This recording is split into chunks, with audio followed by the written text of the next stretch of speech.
You can pause here to take a screenshot of the actual diagram showing our layout. Hi everyone, my name is Courtney. I'm Fiber Fox Studios.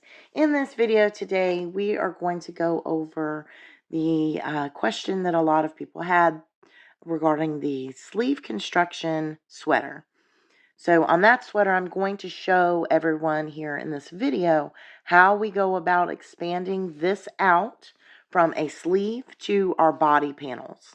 And I will show you where to join on. I'm going to use a different color of yarn, and I will take you through the process of adding on those pieces to make this wide, and then how you can get started working your repeats, coming in and then absorbing this stitch as part of that repeat as you work, which is that's traditional single crochet.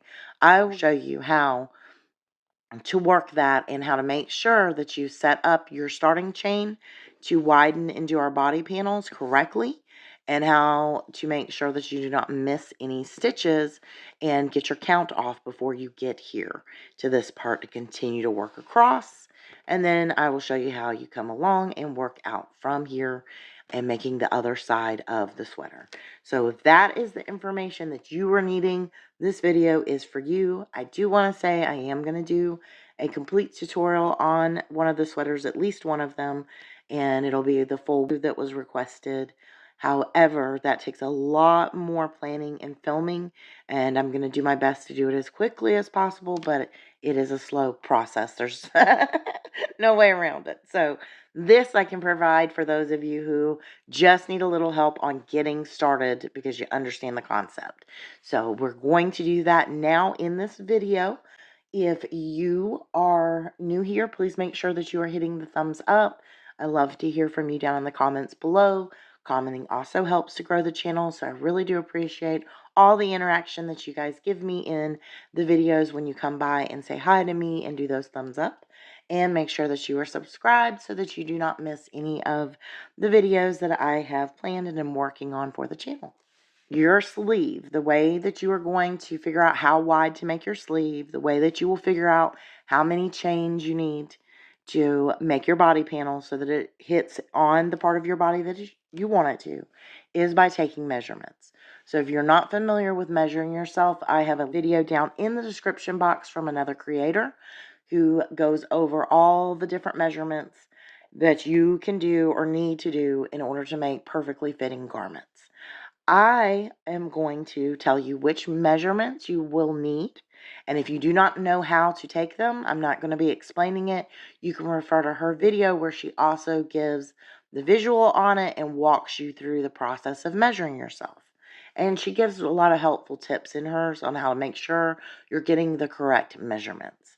So watch that if you need that information, but to get started, you will need the widest part of your arm, that measurement, to figure out how long your body panels need to be.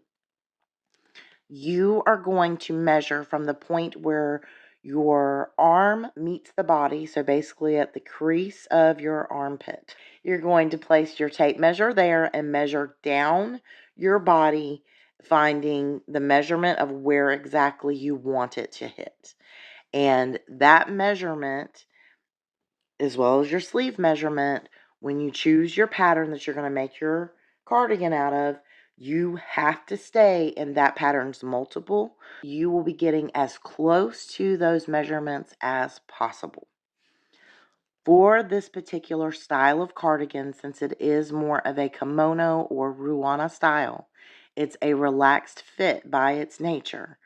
When we begin to work that body panel, we're also working the portion of the garment that will sit right on our shoulder up to the base of our neck. The wider you make your body panel, the more your sleeve is going to be sitting further down on your arm. So keep that in mind. If you go really wide on your body panel, your sleeve, if you are looking for more of a cap sleeve look, it could end up down by your elbow when you put this on if your body panels are very wide.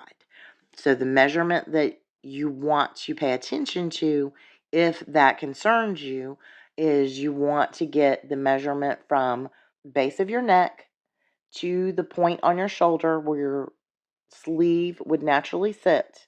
That measurement is what you need to take, and then you would do the repeats of the design up to that measurement or as close to it as you can get. When we're working our row repeats, we could stop halfway through a pattern and that would look perfectly fine. When you go to make your body panels, you can stop where you need to, and if the design allows for it. Some of them it might look a little weird, so just keep that in mind. And the smaller you go on the yarn, the better your drape is going to be on your project. And the other thing that you want to consider when picking that design is the direction of the pattern, the orientation of the pattern. Some of them, like this one right here, which is Myra's Medallion, pattern 59, it looks the same no matter how it is turned. So this being a sleeve that will lay down my body, on my arm like this is fine. And this being a front panel that you will see like this, that is also fine. Other ones will look different when they are going down the body as a body panel.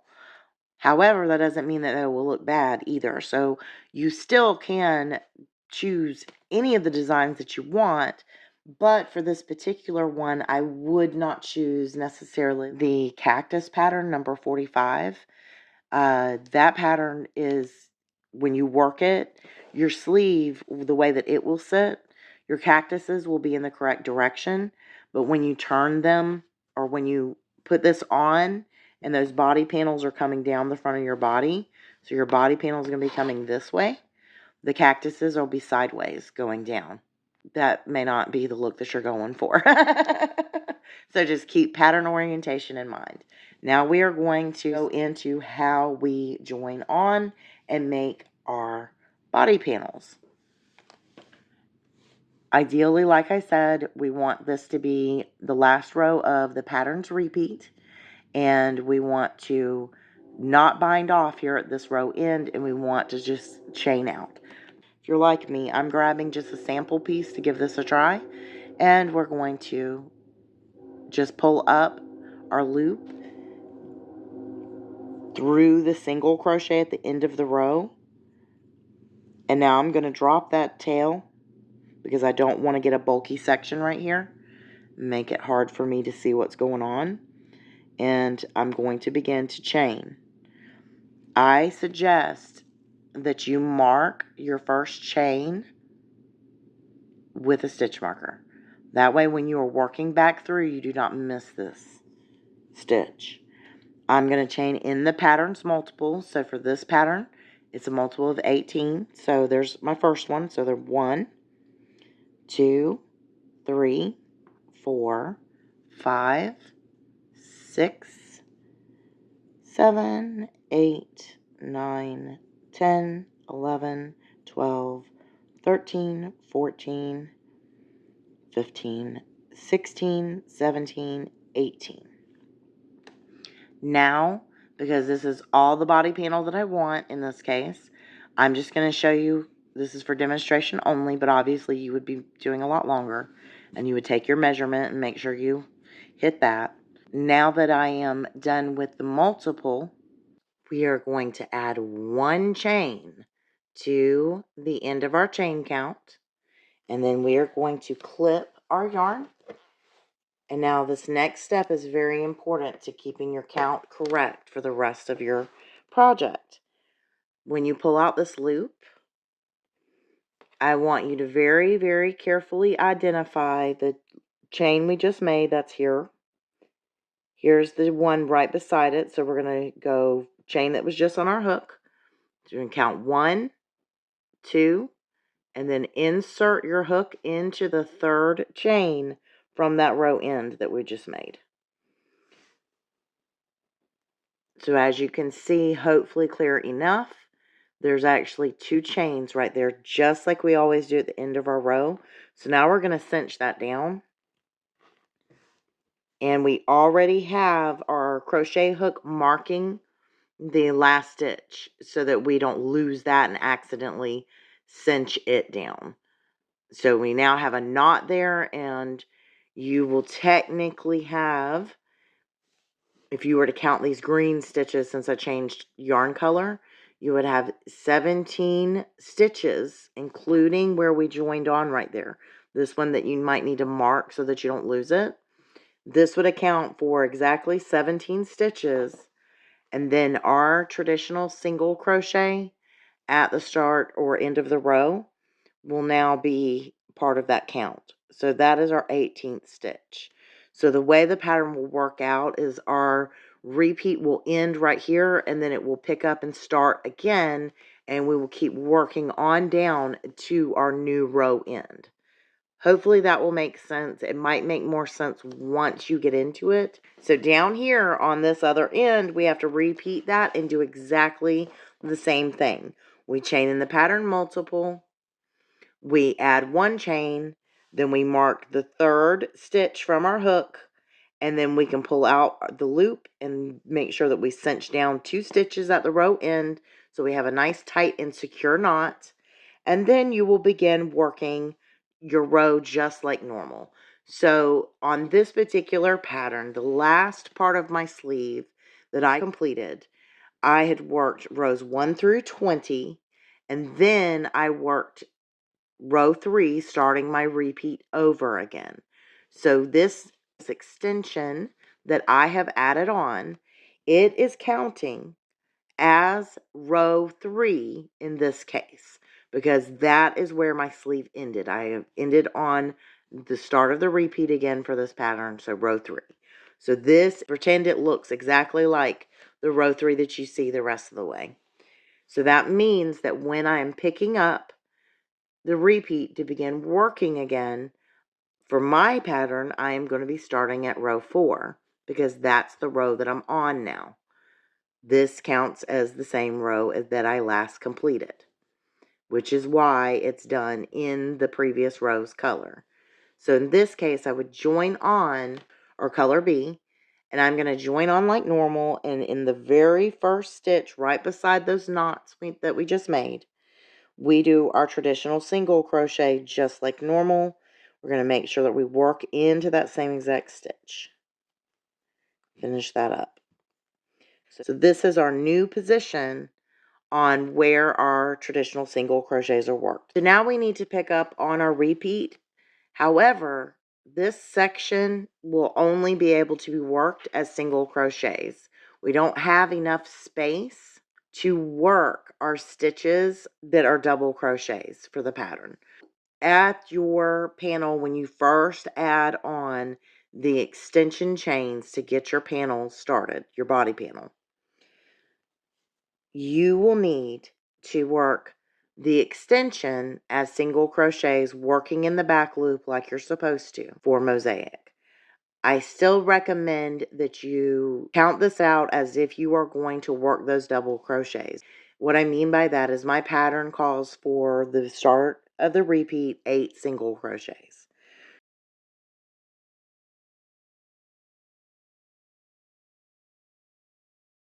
Before I go any further, make sure that the starting chain is not twisted. It should be laying flat. See your starting chain that you made? You should see that facing towards you, seeing the V's of the stitches. So I forgot to mention that.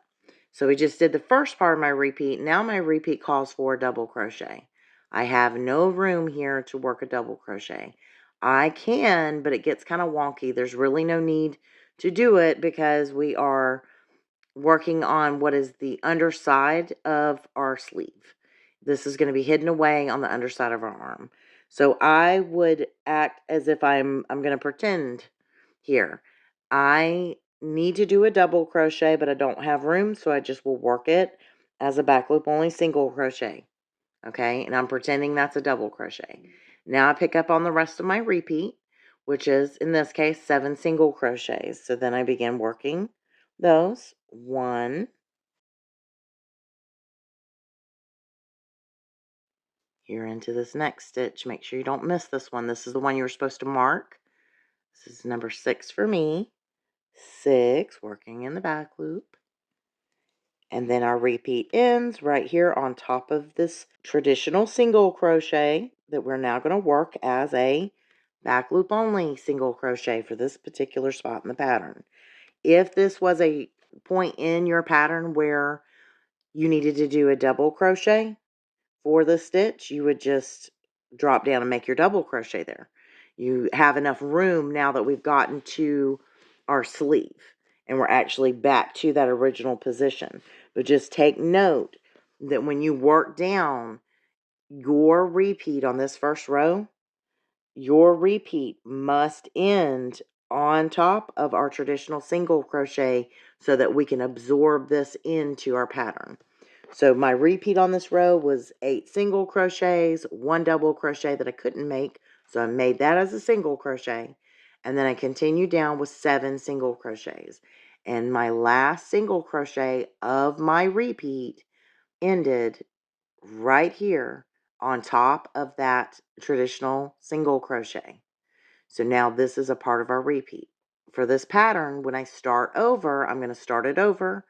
So I'm in the exact position that I need to be to work across my sleeve to the other side, to our other chain. Hopefully this will help you get this first row completed and you understand how you do your starting chain, how you are going to mark the third chain from the end and cinch down those first 2 chains to form your knot. And then you have to pretend that you're working your stitches to keep yourself in your repeat sequence, but you cannot really work a double crochet if that is what your pattern calls for. During this section, when we first set up our body panels, this next row that I'm going to work with y'all, I will be able to make some double crochets, and I'll show you how you anchor them down here. And you can see we've come up, we're just using this stitch as our repeat. Now we are not acting as if we have another traditional single crochet here. We just absorb this on in, and our repeat continues on with our traditional single crochet and row ends just naturally moving to our new row ends on our body panel. We're just working on one big piece. So that's where the math gets a little bit tricky, is you have to remember to count that. We would not normally count our traditional single crochet in our stitches when we're figuring out our math. We would leave that off. But in this case, we have to include it because we're going to use it. It looks the best in my opinion. Now I am going to begin, in my case, what is row 5. This may vary depending on which pattern you used and where you're adding your panels for the body out. So in my case, for this row 5, I begin just like normal on all of our rows. We do our traditional single crochet in the very first stitch. So that's all that is happening here.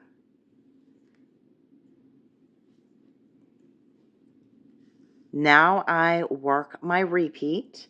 So for this row, for my pattern, I'm going to work 6 double crochets.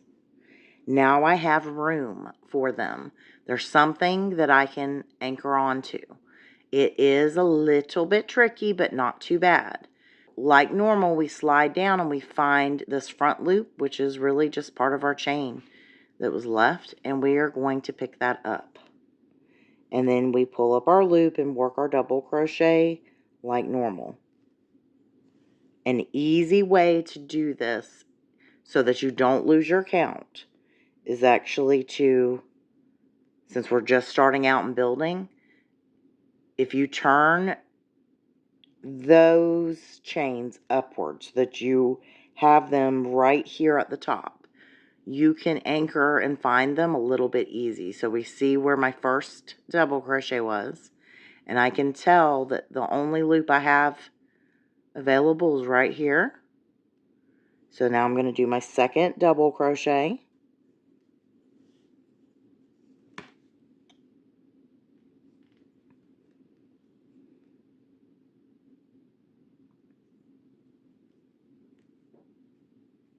It is a little fiddly. 3,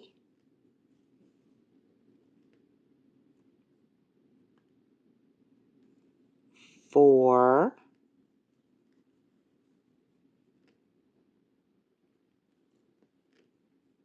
5,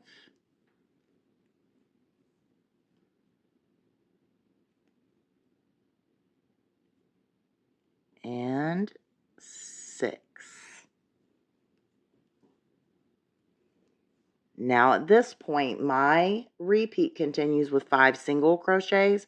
So we are like this. I'm going to fold this back over so those double crochets I made are back in position, covering up this row, or previous row, I should say.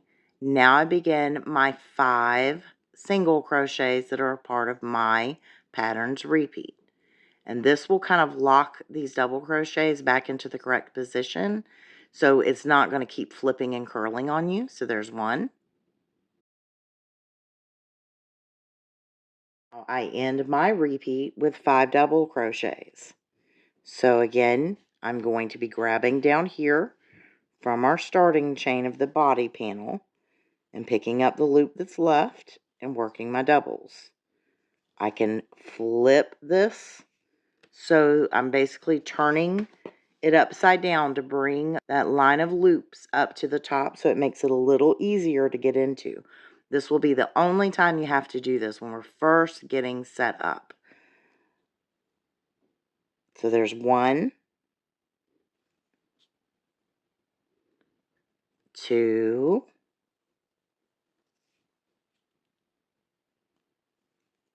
3. Now as I'm getting here towards my sleeve, I just want to put it back into position so I can work correctly. It just will naturally want to twist back at this point.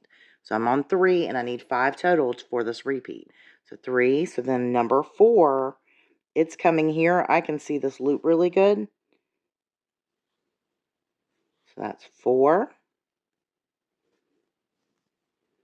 And then my next stitch is right here where we used to do our traditional single crochets at the row end. So my 5th stitch to end my repeat will go right here. And I am actually picking up this front part of our single crochet that used to be our row end. I do think I split that a little bit, but it doesn't matter. You see what we're doing here. So my repeat ended on top of those old row end traditional single crochets. So when I start the repeat over, I'm working, in my case, 6 double crochets. So when I start my repeat over, we'll see if we line up perfectly. I've just ended the row repeat. Now I will begin the repeat over. So we have 6 double crochets. So the first one's here. So there's 1.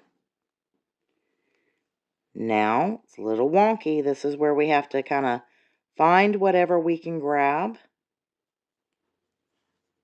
so that we can do our double. So there's number 2.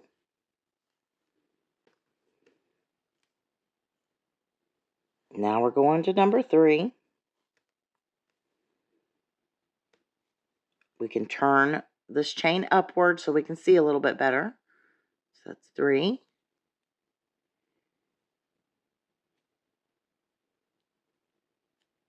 There's number 4.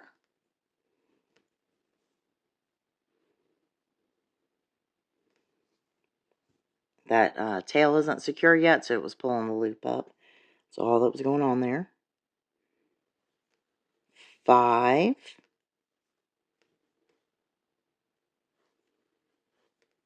And 6. Now we're going to turn ourselves back up. Our double crochets are covering our previous row, and we continue with our repeat.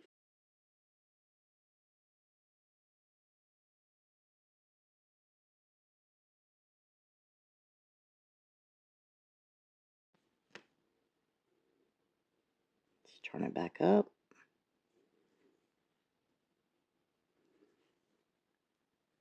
2.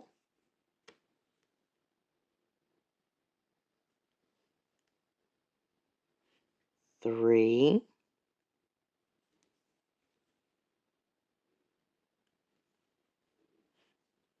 4.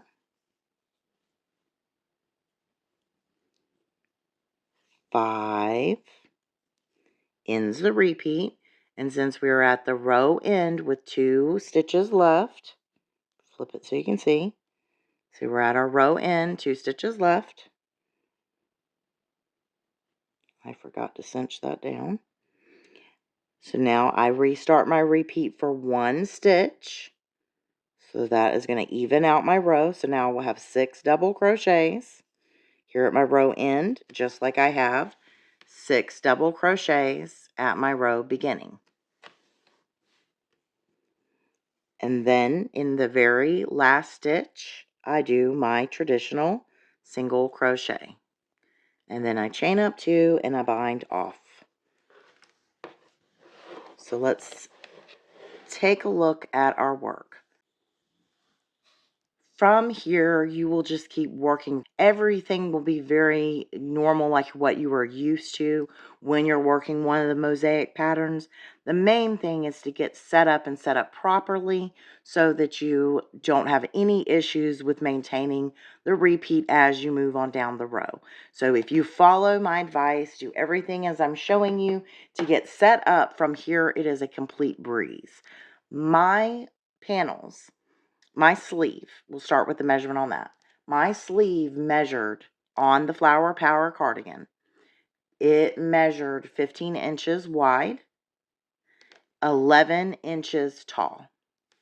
My body panels, the whole thing from end to end, start to end, that entire thing measured 60 inches long. So that includes your sleeve measurement in with that. So that is why I have you do your measurement from the crease of your arm where your arm meets your body in the armpit. That is why I want you to do the measurement from that area, because you don't need to measure all the way up at the shoulder because we've already created that here. We already have that worked into our count right here because it's all one piece. So hopefully that will make sense now that you've seen how we're setting it up. The other thing to point out, I wanted longer sleeves. I wanted to go further on my body. So I did 4 repeats of the pattern, but I also worked my body panel. It was actually worked to 13 inches wide. Obviously, from the edge of my neck, where my neck meets my shoulder, from the neckline at the base of your neck over to your shoulder, I don't think anyone has 13 inches there. Maybe some really big men do, but mine definitely is not. So for that, it depends on the fit that you're going for, how wide you want to go. And that's why I mentioned that you do need to take note of that measurement from your neckline to the base of your shoulder or shoulder point. You want to make a note of that because you don't all necessarily want to make really wide panels like I did on my piece. I wanted that, but you may not. Keep that in mind and keep checking your measurements as you go. As you build this out some, you can start to at least lay it over your shoulder, and then you can tell if your sleeve is starting to lay too far down on the arm or not. Or just the measurements alone, you could go by those. You will be sewing when you have your body panels completely done. You can use my video. I showed how I handled the ends. We're going to move them to the back side, and we are going to knot and bind them off. You're going to do a slip stitch around your edge before you do that. That's what I recommend. Then you will be sewing. So this is the sleeve and this is the body. You are going to sew along the bottom edge of your sleeve after your tails are taken care of. And I do recommend turning it inside out to do that. But you will be sewing along here, and then you will sew down the body, either all the way down, or if you did a long piece like mine, where my panels ended up being a total of 60 inches long for that whole piece, I'm leaving a slit because as it gets down around my hips and past my hips, I want to have a slit there. You, of course, can just sew it all the way down to the edge and to the end of the panels that you made. It's completely up to you. Once you have done your first one, you will then come over, make another one, and at that point, you will set the 2 panels together, and you will sew. You will find where you want your neck to begin, And then you will sew on the back side all the way down, sewing the 2 panels together. The end result will leave this front open, and you will have a cute little cardigan to wear. As you are continuing to work and build out those body panels, another alteration that you can make, you can either sew it up in the back, and then you would have a little V-neck look in the back. If you get this sewn up in the back and you realize that it is not wide enough to cover your front, and that was what you were going for, you can begin to work up to a certain point, leaving space for your neckline so that your neck can be in. You can use a stitch marker to come up on your front panel on each side once you get them completed with the same exact number of rows. You could come up, you could find a point where you can stop the pattern, a point that makes sense to you, and you can mark it with a stitch marker, and then you could resume working the repeat rows and continue to work. But now you're building out another section. In this case, what I'm suggesting is for the front panel to bring it further in on your body. One of the questions that I had in the original video was, I don't like the V-neck shape that this would put. If we just sew the 2 pieces together, it will create a V.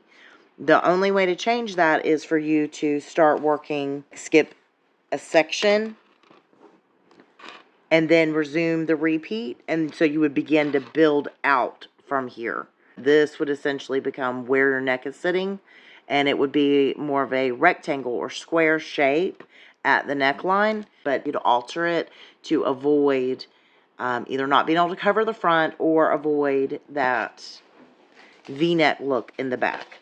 And I would say that if you choose to go that route, just make sure that you are doing it the same exact thing, noting down how many stitches you did and everything. You want to note it all down so that you can do the same exact thing over on your second panel. Hopefully that makes sense for an additional alteration that you can make. I also should have mentioned at the very beginning that when you are starting your rows, you can work over your tails for a few stitches to bring them towards the back so that they're naturally already laying on the back of your work, so that when you do the knotted bind off on the back side, that I have a video referencing, I'll have it down in the description and everything on this video. But when you do that knotted bind off that I'm suggesting, your tails will already be at the back side on the side that you started.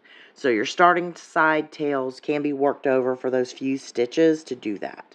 Obviously, on the back, or the end of the row, you will have to, bring those around to the back side to do the bind off. And that would be how you would end up with no fringe on the bottom. And of course, you're going to do that to get rid of the tails so you can even sew up your sleeve. Hopefully you have enjoyed this walkthrough tutorial. I hope it was not too long. I hope it covered all the things that you needed. If you have any questions, please feel free to ask them down below in the comments. As always, I do sincerely appreciate you watching. Please make sure that you're interacting with the videos. That helps me out and will keep things like this coming out on YouTube. Until next time, thank you, thank you, thank you, thank you, thank you, and bye for now.